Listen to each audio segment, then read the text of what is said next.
maraming salamat din sa pagbabahagi mo ng ikwento sa loob ng bahay ni Kuya. Bago natin pakawalan si Maymay dahil nandito na siya, meron kasi kayong nagawa na talagang nasa isip ng mga tao, memorize nila. Pwede mo bang paunlakan ng lahat ng mga supporters ngayon na kumanta ng konting linya ng Baliw? Baliw!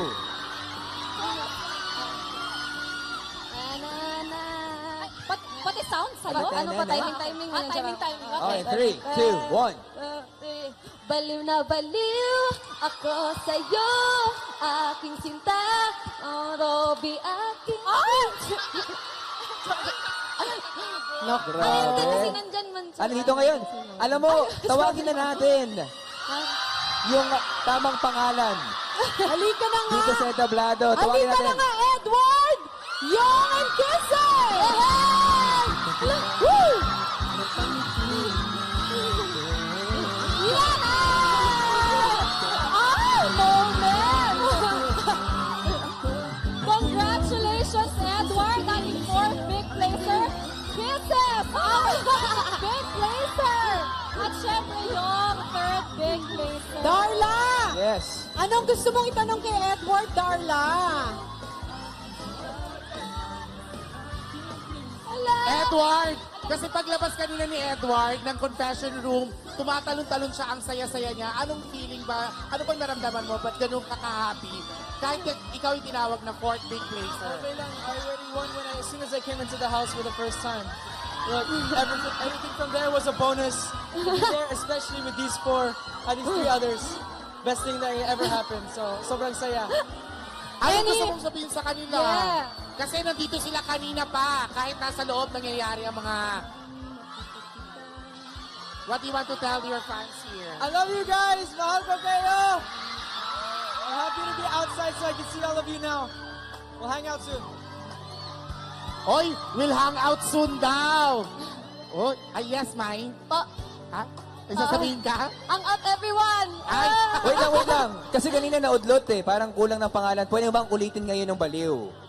At syempre, sa pagkakataon ito, duet kasama ni Edward. Yes. Kaya naman Sa tulungan natin pamilya! sila sa pagpalakpak. O, ano yung tiyempo, may paano? 1, 2, 3, go! Baliw na baliw ako sa'yo, aking sinta. Oh my, aking princess. Mismo! Sakto talaga. Maraming salamat sa sample na yan. Pero ngayon, ikausapin na natin ang ating third big placer na si Yong. Yong! Bati ka naman sa lahat ng mga fans mo. Oh. Hello! Kamusta kayo? Kamusta?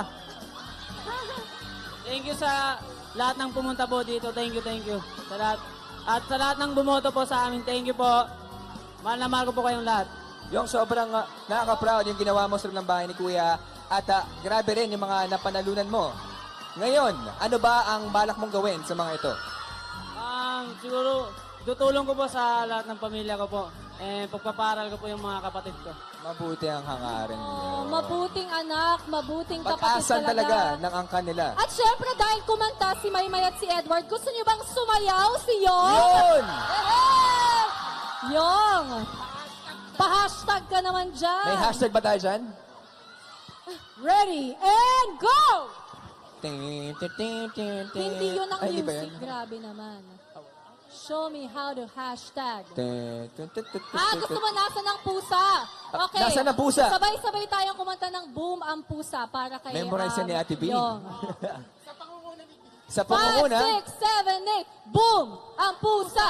Nasaan na ang pusa? Boom! Ang pusa! Nasaan na ang pusa? yun! Wow, galing. Iba na talaga ang datingan ni Yong magmula nung pumasok siya na medyo mahiyain. Maraming Ngayon, salamat. ang lakas na Buong-buo na yung confidence. Yes. At isa pa na talagang pinahanga din tayo, nagpakatotoo, at pinagpatuloy ang pagiging confident kanina, parang rumarampa na beauty queen. Yes! Kisses! Kisses, napagdaanan mo lahat sa loob ng bahay. Yung mga criticisms, na-overcome yung inhibitions, insecurities. What's the biggest lesson that you have learned as a housemate? Okay.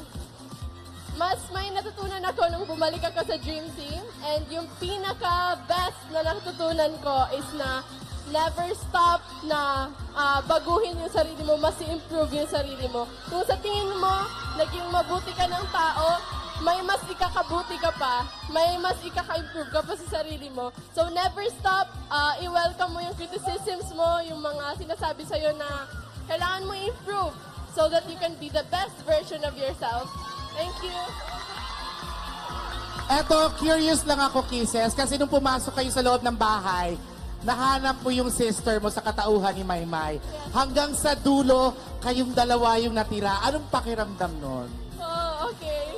Well, kanina yung dalawa na lang kami, hindi ako makapaniwala kasi nung few months before, nung nasa loob kami, sabi namin, gusto namin maging big two. Yes, oo. Naalala ng mga supporters niya yan. And hindi ako makapaniwala. Pangarap niya to, yung maging big winner siya. And lahat kami naabot na namin. So sobrang sarap sa feeling. Yung proud kayo sa isa't isa and masaya kayo sa naabot ng isa't isa. There's nothing better than that feeling. Ikaw, May. Yun nga po, yung di ba naglilinis pa tayo noon, sinabi natin, kasi iyak siya ng iyak, kasi nga, makaalis na siya, hindi nga, sige, ito na lang. Ang goal natin maging big two tayo. Tapos sabi niya, sige, tapos sayo lang kami, tapos hindi namin nakakalain na talagang aabot sa punto na kami na lang talagang dalawang may iiwan. Kaya masaya-masaya Dreams pa do ako. come Dreams do come true. Yes, dreams do come true.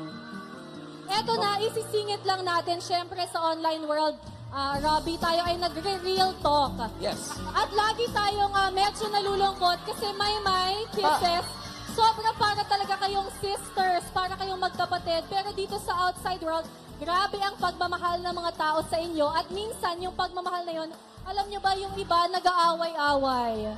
Nag-aaway ang ilang Kisses fans, ilang Maymay fans. Anong gusto nyo sabihin dun sa mga supporters nyo na medyo nagkakailingan?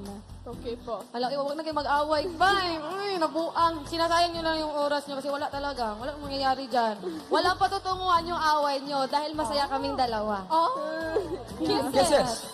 Masasabi ko po, nung una pa lang kami pumasok, talagang totoo kaming nagmamahalan. Mahal na mahal ko to. Pag nasasaktan siya, nasasaktan din ako.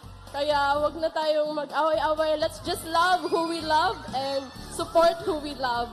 At saka, let's wish the best for all of sa lahat sa atin. Hashtag Kiss May is real talaga. spoken like a true beauty That's true, queen that's talaga si Kisses. At alam nyo, ang isa sa mga pinakamabibigat na rason kung bakit successful itong edisyon na to ay dahil sa inyong apat. Maraming salamat. Ano bang gusto nyong sabihin sa lahat ng mga nagmamahal sa inyo, sa lahat ng mga fans nyo? Let's start with Edward. You guys are the best thing ever. I promise you that. You made not just my dream come true, but that of Young, of Kisses, and of Maymay. Without you, it wouldn't have been possible. You're part of our success just as much as we are. So thank you talaga. I love you all. Thank you, Edward. Yong!